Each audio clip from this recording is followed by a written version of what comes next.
شروع اللہ کے نام سے جو بڑا مہربان نہایت رحم والا ہے۔ الف لام را، یہ خدا کی کتاب اور قرآن روشن کی آیتیں ہیں۔ کسی وقت کافر لوگ آرزو کریں گے کہ اے کاش وہ مسلمان ہوتے۔ اے محمد صلی اللہ علیہ وآلہ وسلم، ان کو ان کے حال پر رہنے دو کہ کھا لیں اور فائدے اٹھا لیں، اور طول عمل ان کو دنیا میں مشغول کیے رہے۔ ان قریب ان کو اس کا انجام معلوم ہو جائے گا۔ اور ہم نے کوئی بستی ہلاک نہیں کی مگر اس کا وقت مرقوم و معین تھا۔ کوئی جماعت اپنی مدت وفات سے نہ آگے نکل سکتی ہے نہ پیچھے رہ سکتی ہے۔ اور کفار کہتے ہیں کہ اے شخص جس پر نصیحت کی کتاب نازل ہوئی ہے، تو دیوانہ ہے۔ اگر تو سچا ہے تو ہمارے پاس فرشتوں کو کیوں نہیں لے آتا؟ کہہ دو ہم فرشتوں کو نازل نہیں کیا کرتے مگر حق کے ساتھ، اور اس وقت ان کو مہلت نہیں ملتی۔ بے شک یہ کتاب نصیحت ہم ہی نے اتاری ہے اور ہم ہی اس کے نگہبان ہیں۔ اور ہم نے تم سے پہلے لوگوں میں بھی پیغمبر بھیجے تھے، اور ان کے پاس کوئی پیغمبر نہیں آتا تھا مگر وہ اس کے ساتھ استہزاء کرتے تھے۔ اس طرح ہم اس تکذیب و ضلال کو گناہ گاروں کے دلوں میں داخل کر دیتے ہیں، سو وہ اس پر ایمان نہیں لاتے، اور پہلوں کی روش بھی یہی رہی ہے۔ اور اگر ہم آسمان کا کوئی دروازہ ان پر کھول دیں اور وہ اس میں چڑھنے بھی لگے تو بھی یہی کہیں گے کہ ہماری آنکھیں مخمور ہو گئی ہیں، بلکہ ہم پر جادو کر دیا گیا ہے۔ اور ہم ہی نے آسمان میں برج بنائے اور دیکھنے والوں کے لیے اس کو سجا دیا، اور ہر شیطان راندے درگاہ سے اسے محفوظ کر دیا۔ ہاں اگر کوئی چوری سے سننا چاہے تو چمکتا ہوا انگارہ اس کے پیچھے لپکتا ہے۔ اور زمین کو بھی ہم نے پھیلایا اور اس پر پہاڑ بنا کر رکھ دیے، اور اس میں ہر ایک سنجیدہ چیز اگائی۔ اور ہم ہی نے تمہارے لیے اور ان لوگوں کے لیے جن کو تم روزی نہیں دیتے اس میں معاش کے سامان پیدا کیے۔ اور ہمارے ہاں ہر چیز کے خزانے ہیں، اور ہم ان کو بمقدار مناسب اتارتے رہتے ہیں۔ اور ہم ہی ہوائیں چلاتے ہیں جو بادلوں کے پانی سے بھری ہوئی ہوتی ہیں، اور ہم ہی آسمان سے مے برساتے ہیں، اور ہم ہی تم کو اس کا پانی پلاتے ہیں، اور تم تو اس کا خزانہ نہیں رکھتے۔ اور ہم ہی حیات بخشتے اور ہم ہی موت دیتے ہیں، اور ہم ہی سب کے وارث مالک ہیں۔ اور جو لوگ تم میں پہلے گزر چکے ہیں ہم کو معلوم ہیں، اور جو پیچھے آنے والے ہیں وہ بھی ہم کو معلوم ہیں۔ اور تمہارا پروردگار قیامت کے دن ان سب کو جمع کرے گا، وہ بڑا دانا اور خبردار ہے۔ اور ہم نے انسان کو کھن کھناتے سڑے ہوئے گارے سے پیدا کیا ہے، اور جنوں کو اس سے بھی پہلے بے دھویں کی آگ سے پیدا کیا تھا۔ اور جب تمہارے پروردگار نے فرشتوں سے فرمایا کہ میں کھن کھناتے سڑے ہوئے گارے سے ایک بشر بنانے والا ہوں، جب اس کو صورت انسانیہ میں درست کر لوں اور اس میں اپنی بے بہا چیز یعنی روح پھونک دوں تو اس کے آگے سجدے میں گر پڑنا، تو فرشتے تو سب کے سب سجدے میں گر پڑے مگر شیطان کہ اس نے سجدہ کرنے والوں کے ساتھ ہونے سے انکار کیا۔ خدا نے فرمایا کہ ابلیس تجھے کیا ہوا ہے کہ تو سجدہ کرنے والوں میں شامل نہ ہوا؟ اس نے کہا میں ایسا نہیں ہوں کہ انسان کو جس کو تو نے کھن کھناتے سڑے ہوئے گارے سے بنایا ہے سجدہ کروں۔ خدا نے فرمایا یہاں سے نکل جا، تو مردود ہے، اور تجھ پر قیامت کے دن تک لعنت برسے گی۔ اس نے کہا کہ پروردگار مجھے اس دن تک مہلت دے جب لوگ مرنے کے بعد زندہ کیے جائیں گے۔ فرمایا کہ تجھے مہلت دی جاتی ہے وقت مقرر یعنی قیامت کے دن تک۔ اس نے کہا کہ پروردگار جیسا تو نے مجھے رستے سے الگ کیا ہے میں بھی زمین میں لوگوں کے لیے گناہوں کو آراستہ کر دکھاؤں گا اور سب کو بہکاؤں گا۔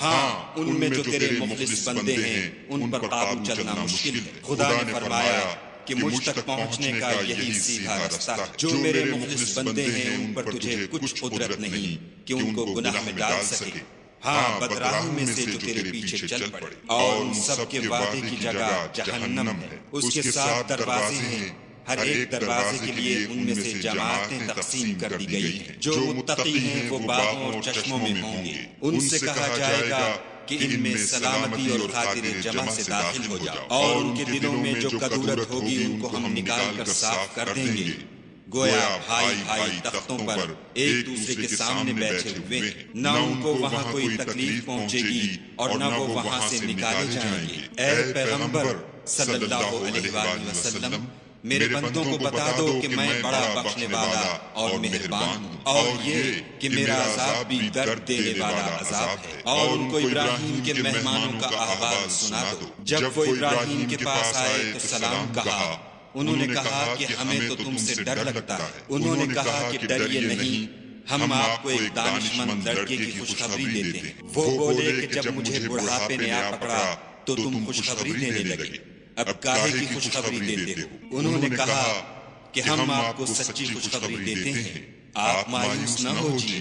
ابراہیم نے کہا کہ خدا کی رحمت سے میں مایوس کیوں ہونے لگا؟ اس سے مایوس ہونا گمراہوں کا کام ہے۔ پھر کہنے لگے کہ فرشتوں تمہیں اور کیا کام ہے؟ انہوں نے کہا کہ ہم ایک گناہگار قوم کی طرف بھیجے گئے ہیں کہ اس کو عذاب کریں، مگر لوط کے گھر والے کہ ان سب کو ہم بچا لیں گے، البتہ ان کی عورت کے اس کے لیے ہم نے ٹھہرا دیا ہے کہ وہ پیچھے رہ جائے۔ پھر جب فرشتے لوط کے گھر گئے تو لوط نے کہا تم تو ناآشنا سے لوگ ہو۔ وہ بولے کہ نہیں، بلکہ ہم آپ کے پاس وہ چیز لے کر آئے ہیں جس میں لوگ شک کرتے تھے، اور ہم آپ کے پاس یقینی بات لے کر آئے ہیں اور ہم سچ کہتے ہیں۔ تو آپ کچھ رات رہے سے اپنے گھر والوں کو لے نکلیں اور خود ان کے پیچھے چلیں، اور آپ میں سے کوئی شخص پیچھے مڑ کر نہ دیکھے، اور جہاں آپ کو حکم ہو وہاں چلے جائیے۔ اور ہم نے لوط کی طرف وحی بھیجی کہ ان لوگوں کی جڑ صبح ہوتے ہوتے کاٹ دی جائے گی، اور اہل شہر لوط کے پاس خوش خوش دوڑے آئے۔ لوط نے کہا کہ یہ میرے مہمان ہیں، کہیں ان کے بارے میں مجھے رسوا نہ کرنا، اور خدا سے ڈرو اور میری بے آبروئی نہ کیجو۔ وہ بولے کیا ہم نے تم کو سارے جہان کی حمایت و طرفداری سے منع نہیں کیا؟ انہوں نے کہا کہ اگر تمہیں کرنا ہی ہے تو یہ میری قوم کی لڑکیاں ہیں، ان سے شادی کرو۔ اے محمد صلی اللہ علیہ وآلہ وسلم، تمہاری جان کی قسم، وہ اپنی مستی میں مدہوش ہو رہے تھے، سو ان کو سورج نکلتے نکلتے چنگھاڑ نے آ پکڑا، اور ہم نے اس شہر کو الٹ کر نیچے اوپر کر دیا اور ان پر کھنگر کی پتھریاں برسائیں۔ بے شک اس قصے میں اہل فراست کے لیے نشانی ہے، اور وہ شہر اب تک سیدھے رستے پر موجود ہے۔ بے شک اس میں ایمان لانے والوں کے لیے نشانی ہے، اور بن کے رہنے والے یعنی قوم شعیب کے لوگ بھی گناہگار تھے، تو ہم نے ان سے بھی بدلہ لیا، اور یہ دونوں شہر کھلے رستے پر موجود ہیں۔ اور وادی حجر کے رہنے والوں نے بھی پیغمبروں کی تکذیب کی، ہم نے ان کو اپنی نشانیاں دیں اور وہ ان سے منہ پھیرتے رہے، اور وہ پہاڑوں کو تراش تراش کر گھر بناتے تھے کہ امن و اطمینان سے رہیں گے، تو چیخ نے ان کو صبح ہوتے ہوتے آ پکڑا، اور جو کام وہ کرتے تھے وہ ان کے کچھ بھی کام نہ آئے۔ اور ہم نے آسمانوں اور زمین کو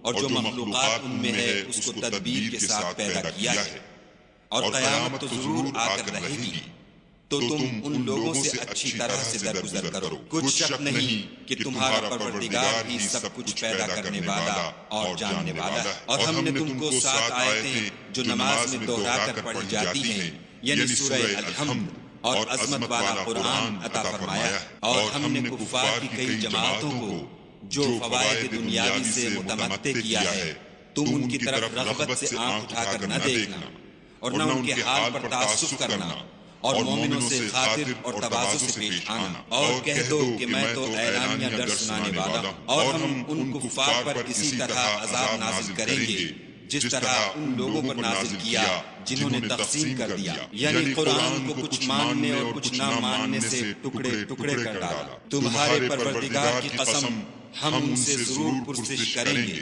ان کاموں کی جو وہ کرتے رہے، پس جو حکم تم کو خدا کی طرف سے ملا ہے وہ لوگوں کو سنا دو، اور مشرکوں کا ذرا خیال نہ کرو۔ ہم تمہیں ان لوگوں کے شر سے بچانے کے لیے جو تم سے استہزاء کرتے ہیں کافی ہیں، جو خدا کے ساتھ اور معبود قرار دیتے ہیں، سو ان قریب ان کو ان باتوں کا انجام معلوم ہو جائے گا، اور ہم جانتے ہیں کہ ان کی باتوں سے تمہارا دل تنگ ہوتا ہے، تو تم اپنے پروردگار کی تسبیح کہتے اور اس کی خوبیاں بیان کرتے رہو، اور سجدہ کرنے والوں میں داخل رہو، اور اپنے پروردگار کی عبادت کیے جاؤ یہاں تک کہ تمہاری موت کا وقت آ جائے۔